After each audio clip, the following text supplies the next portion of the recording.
So today I'm going to be talking about Haruki Murakami's new novel, The City and Its Uncertain Walls. The City and Its Uncertain Walls is a reimagining, a kind of expanded version of a very early short story Murakami wrote in the 1980s. It's a Murakami novel, so of course you can play Murakami bingo with it. Things like whales, jazz, cats, all of that stuff all appears as if it wasn't going to. It's all Murakami seems to know how to do, but he does it really, really well. It's also blending themes that Murakami has covered in a lot of his previous novels as well. We have love, existential uncertainty, and memory. One quick thing before I properly get into talking about this book. If you were to read the copy on the back or the blurb on the inside cover of this novel, you're going to laugh. You're going to laugh a lot. You're going to think that Murakami is taking the piss out of everybody, because you read that blurb and it is every single Murakami novel that has ever existed. Boy in love with a girl vanishes, boy goes off on a journey to see where she is, to find her, and in that process discovers things about himself.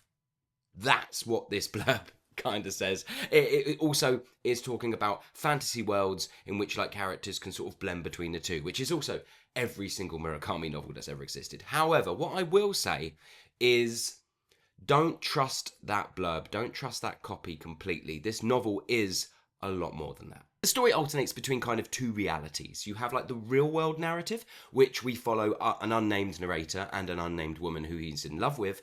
And then we have this kind of fantasy world in which sort of shadow versions or a shadow version of the woman who doesn't know him lives in, and sort of his journey to this mysterious sort of walled city. In this sort of mystical town, our unnamed narrator becomes a kind of like dream reader in this dream library, in which there are no books, there are only people's dreams, in which he has to read them.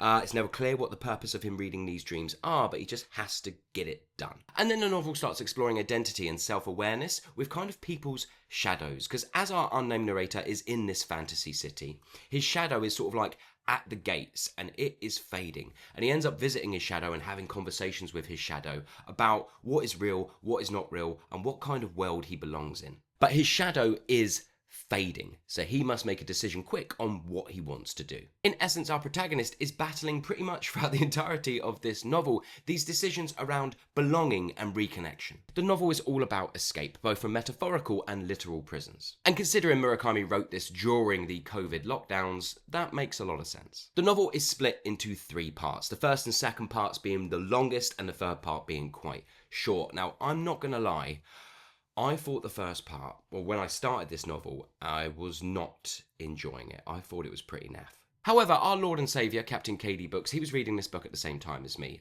He was a little bit ahead kind of thing. And we were messaging back and forth about the book. And I messaged and I just went, dude, this book is naff. I was like, I'm not enjoying it whatsoever. And he said to me, are you up to part 2 yet? And I was like, no, not yet. I'm not really that far in. And he went, stick with it. Keep going, because in part 2, it's when it all starts to come together. It's when it starts to get a lot more focused and a lot more enjoyable. And guess what? He wasn't wrong. So what did I like and what didn't I like? What I liked. I really enjoyed the novel's exploration of symbolism. It really dives into subconscious realms, touching on both the philosophical and the psychological. I liked how it's looking at the idea of uniting the mind and the heart for some sort of clarity on life. And what's great about these constant metaphors that the novel is throwing at you is it really opens itself up to such layered interpretations from every single reader. It's inviting readers to fully try and grasp the depths of what Murakami is talking about how it applies to Murakami himself, but also us as readers. It really does make you work to sort of come to your own conclusions. I really enjoyed its exploration of love, loss, and solitude. I found it kind of very intimate, but also really, really relatable. I also really enjoyed its blend of fantasy and reality, magical realism and all that jazz. I think it's something that Murakami has always done well, and I think he does it pretty good in this one as well. The idea of both the fantasy world and the reality world merging, and both of them containing a bit of both elements, I think is almost like an exploration of what Murakami is going through as a writer, and maybe even a reflection on what Murakami has been going through throughout his entire writing career. I'm pretty sure I am just stealing that from KD Books' review of this novel as well, so I don't know if I can claim that thought as my own. But yeah, there is a process as a reader, whilst you're reading this book, in which you are going, I feel like Murakami is also having a conversation with himself about what his life's work means and what he has been trying to explore this entire time.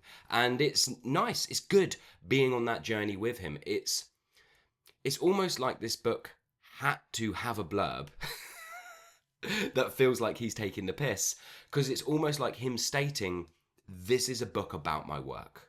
This is a book about what everything I've been doing has been exploring. And yeah, it's really enjoyable when the penny sort of drops whilst reading this book, that's kind of what it's about. And the final thing I really liked is just its constant exploration of identity and boundaries, and the boundaries that we set up for ourselves in both fantasy world and within reality. The idea of these sort of shadow selves that we have and what they represent. Just, yeah, I really dug it. I really dug it. And as we get into part 2 and we are firmly within the more sort of like reality-based section of this novel, just these constant dips and turns, I won't give anything away for spoilers, that sort of highlight the sort of like the magic or the fantasy within real life. Yeah, I really enjoyed that. And it was, great to just sort of like take a moment and really think about those things. Again, I don't want to give too much away, but yeah, I just really enjoyed it for that. What didn't I like? While the protagonist's inner world is richly explored in this novel, some of the secondary characters get not a lot at all. So the biggest one is the mysterious girl, the girl that the unnamed protagonist falls in love with when he's in his teens. She is the linchpin of this novel. It is her and his love for her that builds everything. Everything is based around that love. However, both the real version of her and the version that lives in the fantasy world who doesn't know who he is, they are both incredibly underdeveloped. They just, I don't know. I kept going through this novel thinking, it's fine. It's going to be fine because we're going to finally get a section about her. We can't have this entire novel be all around her and the build-up and not get some sort of payoff with her. Something that gives us a bit more of a connection to her purpose. And we got nothing. Absolutely nothing. Now that might be the point. Someone might comment below and be like, "But that's the point. She's a fantasy. She's not real." You know what I mean? Like there might be something that I am missing. And even if that is the case, even if that is the case, I don't think you can build a novel around a character like that, even if she is mysterious, and not at some point give us more. Especially the version of her in the fantasy world that just, I don't know. I wanted more, and even if it is the point for her to be deliberately sort of like vague and a bit of a shadow, she just felt very bland.